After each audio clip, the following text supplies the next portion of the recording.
Doctor Sangeeta, मेरा relationship से लेके एक प्रश्न था, क्योंकि जब मैं स्कूल में थी मैं बहुत कंफ्यूज थी कि किस क्लास में, किस एज में रिलेशनशिप में आना चाहिए। जब मैं 11th ग्रेड में थी, मेरी एक बहुत क्लोज दोस्त, उसका बॉयफ्रेंड बना था एंड वो हम सब उसको वी यूज्ड टू लाइक, मतलब उसको देखते थे कि ओ उसका बॉयफ्रेंड है, मुझे भी चाहिए। एंड वो काफ़ी खुश भी थी, वो दोनों काफ़ी खुश थे, दोनों मेरे अच्छे दोस्त थे एंड वो काफ़ी करीब थे। लेकिन उसके हमारे जब बोर्ड्स पास आ रहे थे तो वो पढ़ाई में फोकस नहीं कर पा रही थी। फिर उसने सोचा कि ठीक है, ब्रेकअप कर लेना चाहिए, ये तोड़ देना चाहिए रिलेशनशिप अभी के लिए। पर उसका बॉयफ्रेंड खुश नहीं था ये सुन के एंड उसने बोला कि अगर तुम मेरे साथ ब्रेकअप करती हो तो तुम्हें अपना हाथ काट लूँगा। एंड वो कभी कभी मार्क्स भी दिखते थे उसके क्लास में।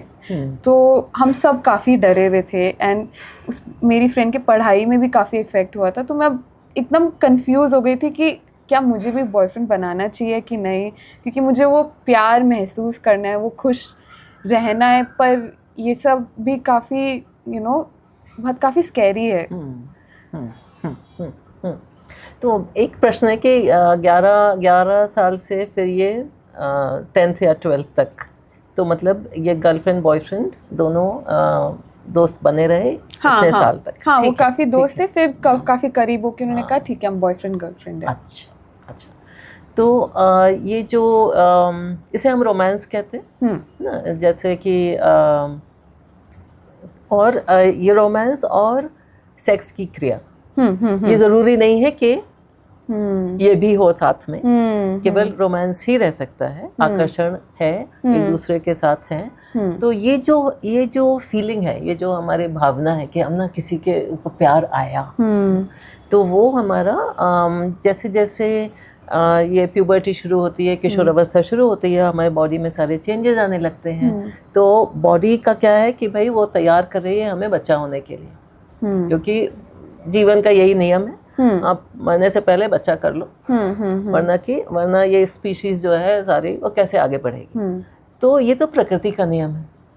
पर इसके साथ अब आपकी 11-12 साल की उम्र में और 13-14 तक लड़कों में भी ये सारे चेंजेस आ जाते हैं। ठीक है, तो जब हम जंगल में रहते थे, है ना, इतने कई हजार साल पहले, तब तो भाई ठीक है, आप जो भी कर रहे हो, जब भी कर रहे हो, जिस पे मन आया, जब मन आया, बच्चे होते थे।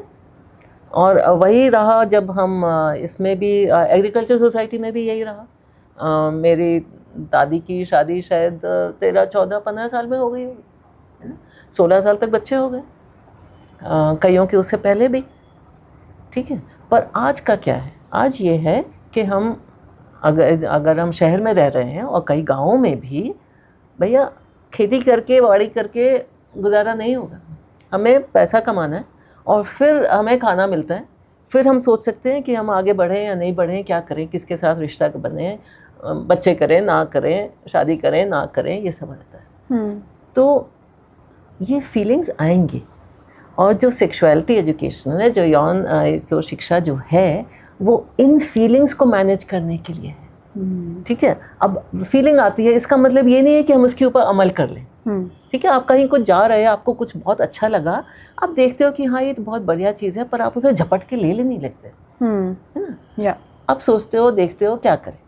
उसी तरह से ये जो रोमांस की फीलिंग जो आती है, ठीक है, आप बताए दूसरे को, सही, ओके, पर उसके साथ आगे की क्रिया और जाके पूरा यौन क्रिया, सेक्स करना, ये सब सोच विचार के करना होता है, क्योंकि हर एक एक्शन के कुछ ना कुछ तो उसका कॉन्सिक्वेंस होगा ना। आपने किसी की बाइक बोरो की और फिर वो जब ब्रेक लगाया टूट गई, वो सामने पिल्ला आ गया था, और वो तो कहेगा कि बना के दो, आपके पास पैसे नहीं। उसी तरह से आप 13-14-15 साल के हो, किसी के साथ यौन क्रिया की है, बच्चा हो गया, कौन देख रेख करेगा उस बच्चे की, है ना। अभी तो आप दोनों ही स्कूल में हो, पढ़ाई लिखाई भी करनी है। तो जो सेक्स है ना, सेक्स और यौन भावना जो है, ये 12-13 साल में ऐसे शुरू हो जाती है। पर ये जरूर ये नहीं है कि वो 20 साल में ख़त्म हो जाएगी या 25 साल में ख़त्म हो जाएगी या 40 में ख़त्म हो जाएगी, नहीं, ये सारी उम्र रहेगी। तो क्या जल्दी है कि सब कुछ अभी कर डालो, ये भी बात है देखने की, सोचने की। और इसके ऊपर हमारे देश में तो कानून भी है ना, वो पॉक्सो का कानून, वो कहता है कि 18 साल से कम उम्र वाले बच्चे किसी भी प्रकार की यौन क्रिया में कुछ नहीं कर सकते हैं। हाँ, ये जो लॉ है ये हमने बनाई थी बच्चों को लैंगिक शोषण से बचाने के लिए, ठीक है। अब इसके बीच में ये यौन अवस्था में जो होता है नॉर्मली, उसके लिए कोई भी इसके अंदर वो प्रोविज़न नहीं है, कुछ एक्सेप्शन नहीं है, तो कई बच्चे इसके अंदर फंसे जा रहे हैं। 16 साल के, 17 साल के एक दूसरे को बहुत चाहते हैं और भाग खड़े होते हैं, क्योंकि घर वाले कह रहे हैं ये क्या, अभी नहीं, या फिर उससे शादी करो, इससे करो, उससे नहीं। तो इस चक्कर में कई बच्चे इसमें भी पकड़े जाते हैं। और दूसरा, ठीक है आप किसी के साथ भागे नहीं, कुछ नहीं, पर जो आप कह रहे हो कि वो दूसरा व्यक्ति कह रहा है कि अगर तुमने मेरे साथ साथ छोड़ा तो मैं अपने आप को कुछ कर लूँगा।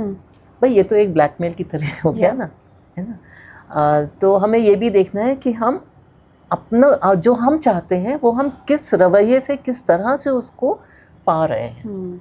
किसी के ऊपर प्रेशर डाल के, झपट के, खींच के, दबाव डाल के, ब्लैकमेल करके, इससे तो रिलेशनशिप ठीक नहीं ना। राज़ी का भी तो कुछ मतलब होता है ना, हम अपनी राज़ी से, अपनी रजामंदी से कर रहे हैं, तब तो आपका रिश्ता कुछ और तब बनेगा, है ना। और रिश्ते में रेस्पेक्ट किधर है। और एक और चीज़, जब आप स्कूल में पढ़ रहे हैं तो आपका मकसद है कि हम वो पढ़ाई करके ये कर लें और वो कर लें, अच्छा, ठीक कॉलेज है, लाइफ जो भी कुछ है।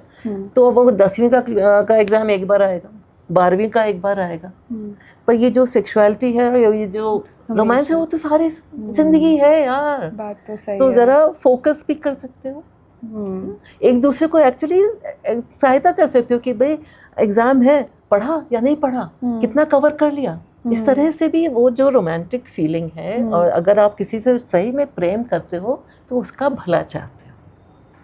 हाँ, अगर वो सच में उसका भला चाहते तो वो ऐसे ब्लैकमेल नहीं करता। हाँ, और एक दूसरे की बात सुनते हैं, अपनी मर्जी उसके ऊपर नहीं करते, तो फिर वो उसे कंसेंट कहते हैं, और रेस्पेक्ट। और जो आपका मकसद है, सारे मकसद, ज़िंदगी का एक ही मकसद नहीं है, सेक्सुअलिटी एक ही चीज़ नहीं है ज़िंदगी में। ज़िंदगी के तो कई फैसेट्स हैं, कई ये सब हैं, दायरे हैं इसमें, तो वो सब देखना होता है।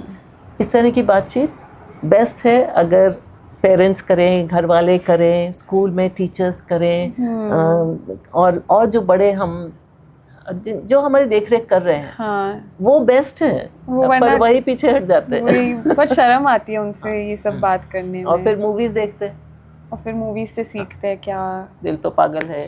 हाँ। हाँ, ये सब है। या थैंक यू, एटलीस्ट कोई तो बात कर रहा है इस बारे में। वेलकम।